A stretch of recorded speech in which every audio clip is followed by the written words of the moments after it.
বাংলাদেশে মাঝে মধ্যেই নীলগাই প্রবেশের খবর পাওয়া যায়। এমনকি গেল বছরের শুরুর দিকে উত্তর পশ্চিমাঞ্চলের একটি গ্রামীণ এলাকায় নীলগাই প্রবেশ করেছিল।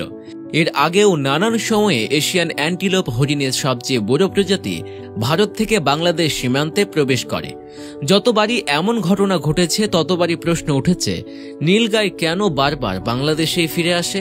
তার আগে কমেন্ট বক্সে জানিয়ে দিন আমাদের ভিডিওটি আপনি কোথা থেকে দেখছেন। সাধারণভাবে যে কেউ বলতে পারেন প্রাণীরা তো কোনো দেশ কিংবা সীমারেখা বোঝে না, পাসপোর্ট ভিসা কি জিনিস তাও জানে না, তাই হয়তো এরা ভুল করে বাংলাদেশে ঢুকে পড়ে।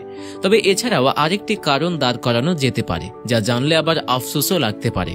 জানা যায় একসময় বাংলাদেশের উত্তরবঙ্গে রংপুর, দিনাজপুরের শালবনে প্রচুর পরিমাণে নীলগাই ছিল। দুর্গম পাহাড়ি জঙ্গল থেকে সমভূমির শালবন ছিল ওদের প্রিয় বিচরণ ক্ষেত্র। 1940 সাল পর্যন্ত বাংলাদেশের জঙ্গলে নীলগাইয়ের অস্তিত্ব লক্ষ্য করা গেছে। এরপর আর নয়। যুগ যুগ ধরে শিকারীরা সুন্দর চামড়া ও সুস্বাদু মাংসের লোভে এদের গুলি করে হত্যা করেছে।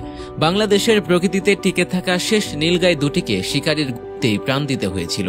তবে বাংলাদেশে না থাকলেও প্রতিবেশী দেশ ভারতে এখনও প্রচুর পরিমাণে নীলগাই রয়েছে। সেখান থেকেই মূলত মাঝে মধ্যে দুই একটি নীলগাই বাংলাদেশের উত্তরবঙ্গের রংপুর ও দিনাজপুরের শালবনে প্রবেশ করে। অতীতে যেহেতু এই অঞ্চলে প্রচুর পরিমাণে নীলগাই ছিল, তাই তাদের এই ফিরে আসাকে অনেকেই রক্তের টান বলে থাকেন। তাদের মতে রক্তের টানে বারংবার বাংলাদেশে ফিরে আসে নীলগাই।